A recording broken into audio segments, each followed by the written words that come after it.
Hello दोस्तों, नमस्कार। स्वागत है आपका डियर मैथ चैनल पे।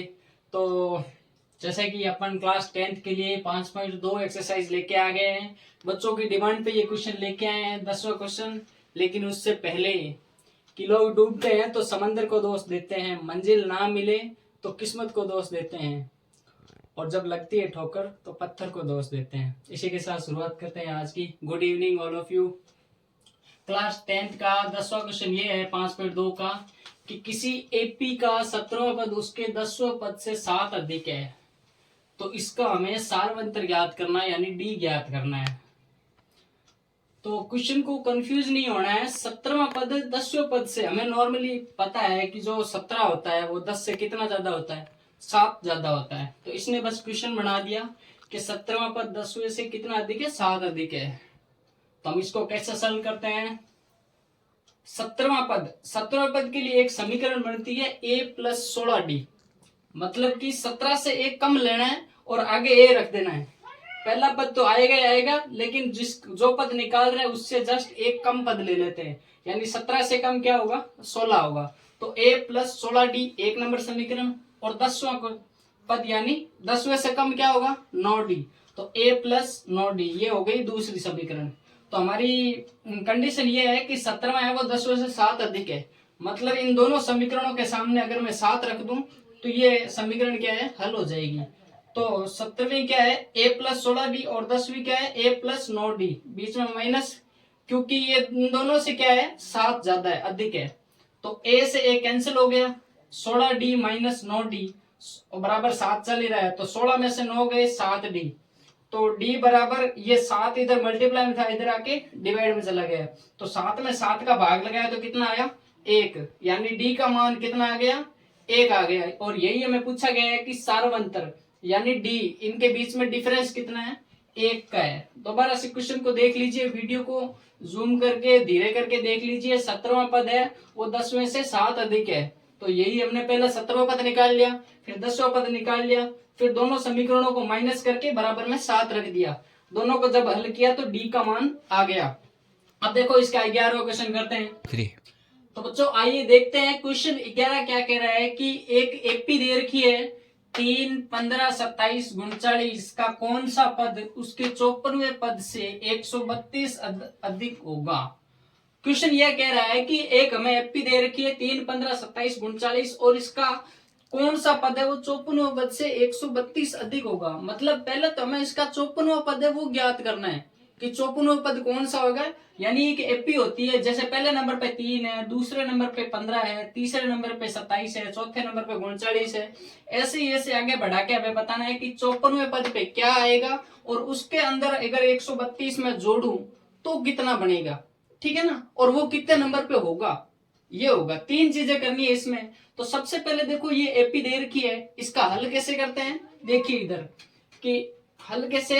एपी दे रखी है, पहले नंबर पे होता है वो होता है A1, दूसरे नंबर पे होता है वो होता है A2, और D हम कैसे निकालते हैं, A2 माइनस A1। तो A2 पे कौन है, 15, और A1 पे 3, 15 माइनस 3 बराबर 12।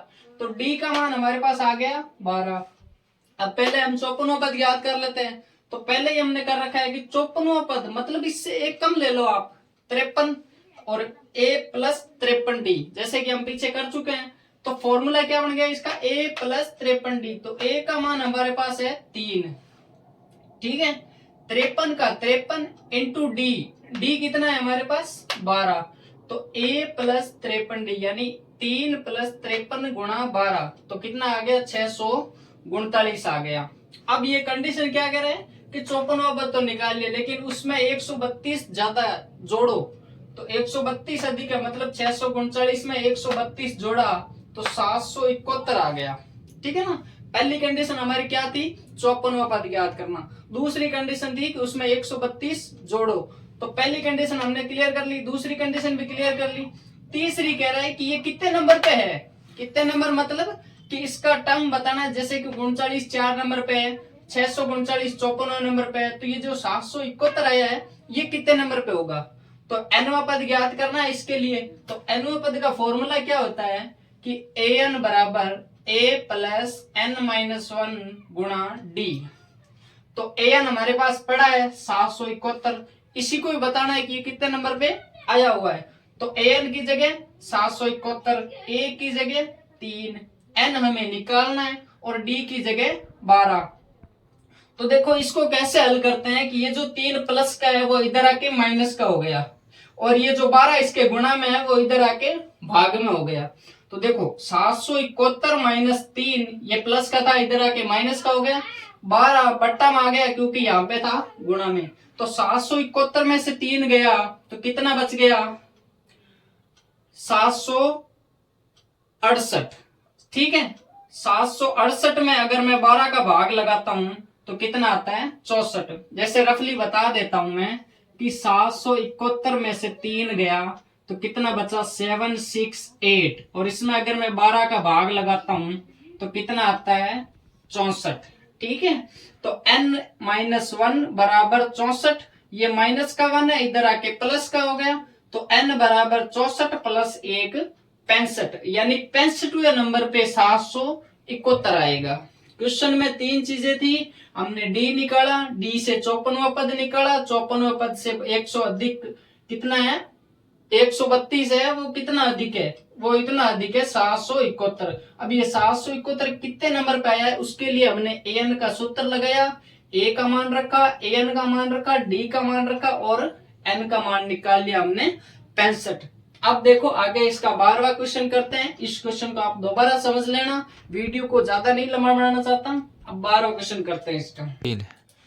तो क्वेश्चन 12वां ये है कि दो समांतर एपी का सार्व अंतर समान है, यानी दो एपी दे रखी है हमें अलग अलग, और उनका जो अंतर है यानी डी है वो सेम है। एपी कौन सी है हमें पता नहीं है, लेकिन दो ऐसी एपी है जिनका अंतर है वो क्या है, सेम है। मतलब पहली का 2 है तो दूसरी का भी 2 है, पहली का जितना है उतना ही दूसरी का है। कहने का मतलब है कि डी समान है, और यही यदि इनके 100वें पदों का अंतर 100 है, मतलब 100 पद है और उनका अंतर है 100, तो इनके 1000वें पदों का अंतर ज्ञात करना है। मतलब कि दो एपी है तो 100वें पदों का अंतर 100 है, तो हमें 1000वें पदों का अंतर बताना है कि कितना है। क्वेश्चन को समझना।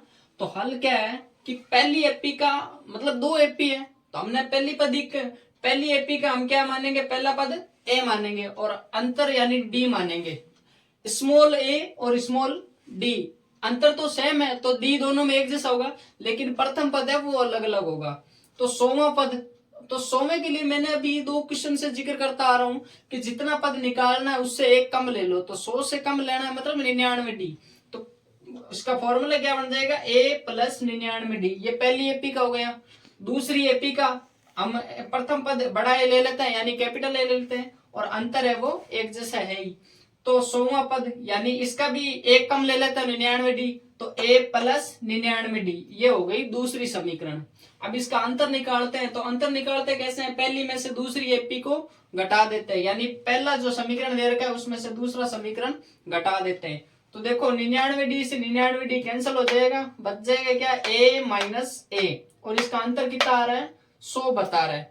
ठीक है ना। तो इस पहली से हमें क्या मिल रहा है, a माइनस ए बराबर 100, यानी a ये दूसरी एपी है और ये पहली एपी है, इनका अंतर कितना है, 100 है, जो कि इसमें दे रखा है। अब हमें क्या करना है, इसका 1000वां पद निकालना है। ठीक है, तो 1000वें में भी दो एपी होगी।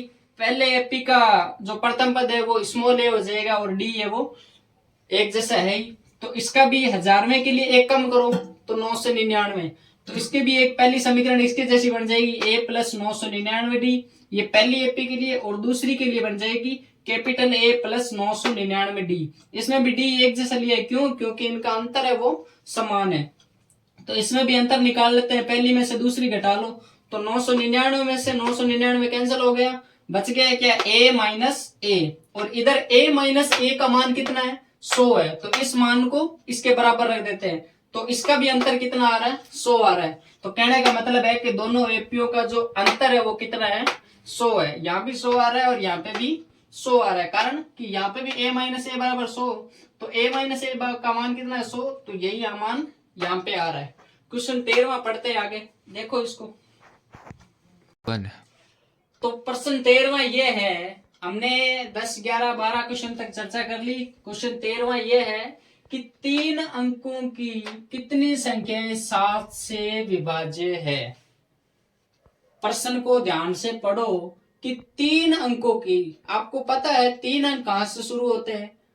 1 अंक कहां से शुरू होता है? 0 से लेके 9 तक। 2 अंक कहां से शुरू होता है? 10 से लेके 99 तक। तो 3 अंक कहां से शुरू होंगे? 100 से लेके 999 तक।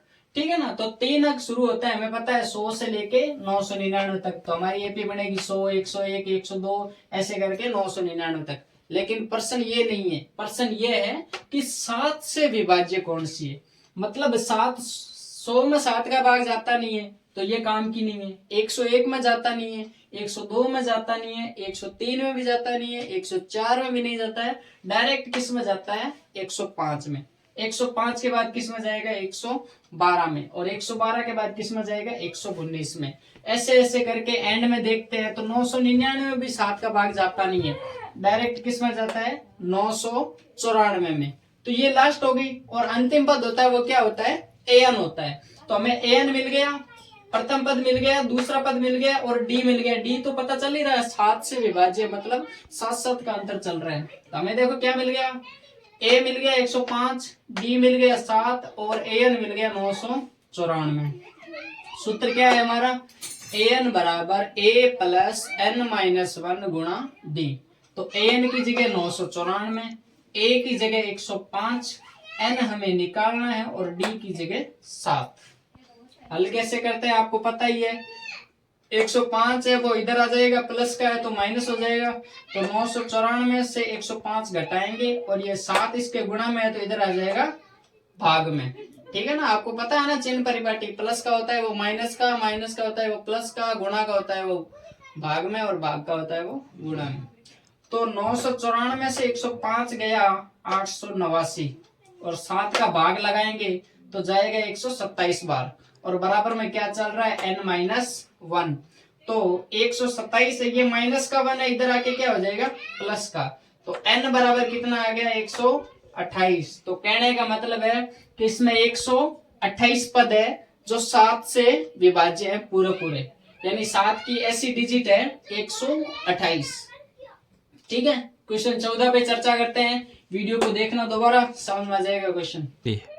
तो प्रश्न 14 हमारा ये है कि अभी तक हमने 13 क्वेश्चन पे चर्चा कर ली। क्वेश्चन 14 देखो क्या है, आप भी अपनी बुक में देखो और क्वेश्चन को मिलाते जाओ कि 10 और 250 के बीच कितनी संख्याएं ऐसी है जो 4 से विभाज्य है। सेम 13वें क्वेश्चन की तरह ही है, उसमें 3 अंकों वाली थी, मतलब 100 से लेके 999 तक, और इसमें 10 से लेके 250 के बीच है। बस संख्याओं का फर्क है, क्वेश्चन एक जैसा ही है, वही चीज निकालनी है जो इसमें निकाला है उसमें वही है।